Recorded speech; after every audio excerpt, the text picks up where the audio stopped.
एक महत्त्वाची अपडेट आहे। खासदार नागेश पाटील आष्टीकरांचा बंडानंतरचा पहिला व्हिडिओ सध्या समोर येतोय।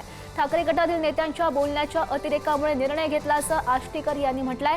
आमच्यावर अविश्वास दाखवला तेव्हाच ठरवलं, थांबून नेमका काय फायदा नाहीये। निधीसाठी सत्तेत चाललो आहोत असंही आष्टीकरांनी म्हटलं। केवळ विकासासाठी निर्णय घेतला असंही आष्टीकर म्हणतायत। पक्षातील कामं होत नसल्यानं निर्णय घेतला असंही त्यांनी म्हटलेलं आहे। कामं होत नसल्यानं मी आज आपल्या समोर 2-3 दिवसाच्या नंतर आज पहिली वेळ मी पोस्ट करत आहे। बऱ्याच दिवसापासून वेगवेगळ्या चर्चेला उधाण येत आहे।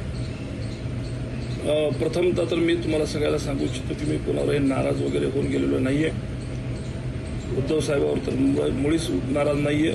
उद्धव साहेबांनी मला खूप प्रेम दिलं, त्याबद्दल दुमत नाहीये। आणि राऊत साहेब किंवा हे कोणती मोठी मंडळी जर कोणी बोलत असेल तर ते त्यांचा हक्क आहे। त्यांनी माझ्यावर खूप मोठं प्रेम केलेलं आहे, त्याच्यामुळे ते बोलतील, काय अडचणीचं नाही। माझ्या वडिलाप्रमाणे आहेत ते बोलले तर मला काही त्याच्यात वाईट वाटणार नाही।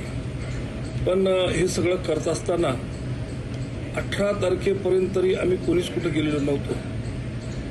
पण ज्या पद्धतीचं गैरविश्वास किंवा अतिरेक झाला बोलण्याचा, त्याच्यानंतर बऱ्याचशा मंडळीने विचार केला की आता तिथं थांबून सुद्धा काही फार उपयोग होणार नाही। आणि खरं सांगायचं तर आपण सर्वांना माहिती आहे की खूप दिवसापासून आपण पाहतोय की सत्तेशिवाय कुठलेही कामं कार्यकर्त्याची होत नाही। त्यामुळं कदाचित या सगळ्या गोष्टीचा जे काही मी पाऊल उचललं त्याच्या मागचं एक मोठं कारण असू शकते की माझ्या मतदारसंघामध्ये विकास कामे करावं लागतील। लोकांनी खूप मोठ्या आशेनं मला निवडून दिलेलं आहे आणि मला त्यांची कामं करणं कर्मप्राप्त आहे।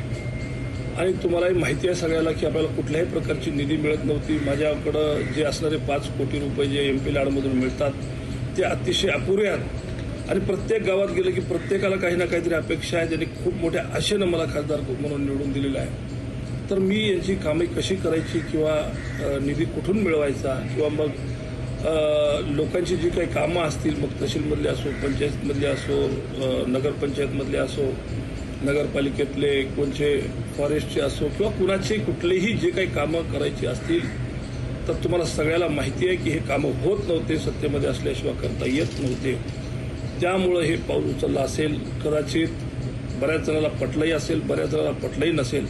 पण मी जसं सांगत असतो की जनता जनार्दन आहे आणि मला माझ्यावर खूप त्या लोकांनी सगळ्यांनी प्रेम केलेलं आहे। मला खूप मोठ्या आशेने निवडून दिलेलं आहे। आणि मी त्यावेळेस कदाचित मी म्हणत होतो निवडणुकीच्या आधी की मी तुमच्या सालाना मला ठेवा आणि मी तुमचं साल नेकीनं पार पाडेल। मी 2 वर्षापासून प्रयत्न करतोय, सगळं निष्ठेनंच आपल्यासोबत आहे, पुढेही राहणार आहे।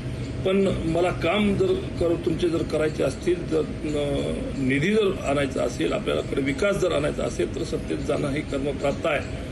आणि त्यामुळं हे पाऊल मी उचललेलं आहे। जसं मी बोललो होतो की आपल्या सालानी मला ठेवा, मी नेकीनं काम करेल, तसंच मी आजही बोलतोय की मी तुमचे नक्की नेकीनं काम करेल आणि माझ्यावर जी तुम्ही जबाबदारी टाकली आहे ते मी पूर्णपणे पार पाडेल। त्याबद्दल दुमत कोणी बाळगायचं कारण नाही आहे। आता बरीचशी मंडळी माझ्यावर खुश असू शकते, बरीचशी मंडळी माझ्यावर नाराज असू शकते। पण ज्यांना कळायला असेल की मी काय गेलोय तर ते लक्षात घेतील। गेल्या जवळपास वडिलांनी राजकारण थांबवलं तसं 17 वर्षापासून तुम्ही मला ओळखता। मी तुमच्या सानिध्यात आहे, तुम्ही मला खूप मदत केली, खूप माझ्या पाठीशी खंबीरपणे उभा टाकलात आणि तुम्हालाही माझा स्वभाव माहीत आहे।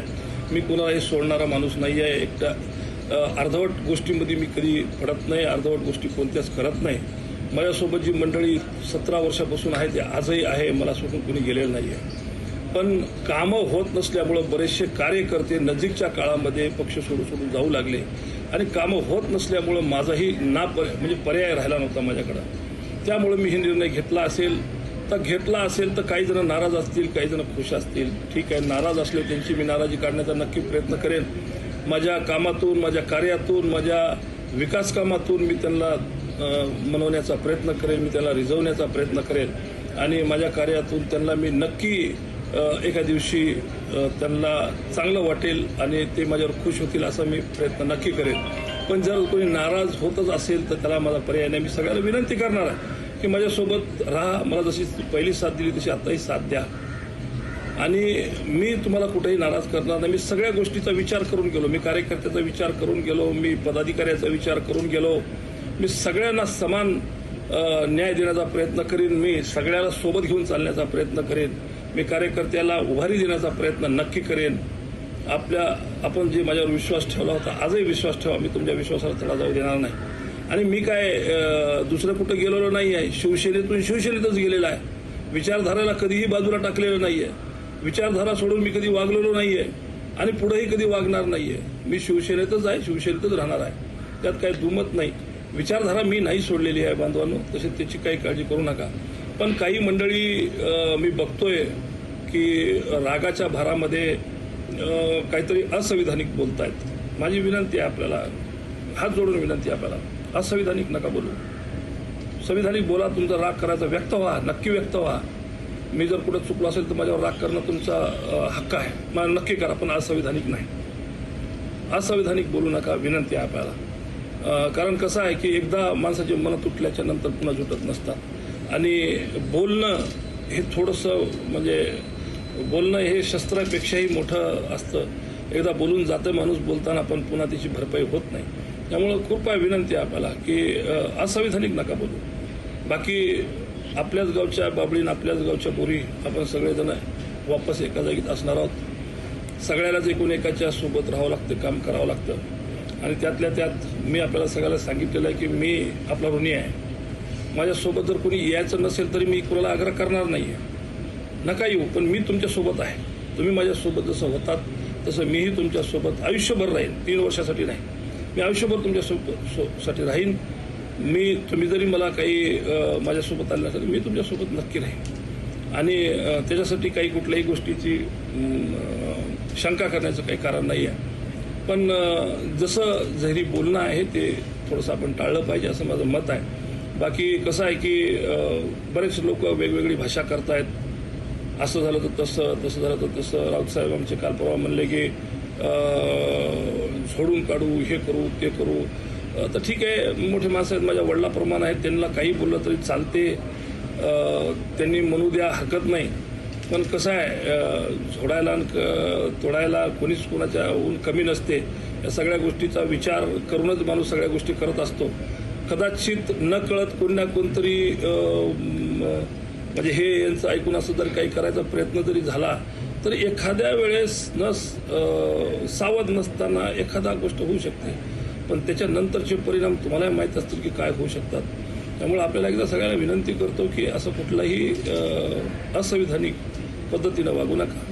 बरं नाही राहणार आहे ते. बाकी सगळ्या माझ्या मित्राला, सगळ्या माझ्या कार्यकर्त्याला विनंती आहे की माझ्यासोबत यावं. मी आपली काळजी घ्यायला तत्पर आहे. हमेशा तुमच्यासोबत होतो, हमेशा तुमच्यासोबत राहील. ते आपलं कुठलंही दुमत कोणी बाळगायची गरज नाही. जय महाराष्ट्र. जय महाराष्ट्र. मी आज आपल्यासमोर 2-3 दिवसाच्या नंतर आज पहिली वेळ मी पोस्ट करत आहे. बऱ्याच दिवसापासून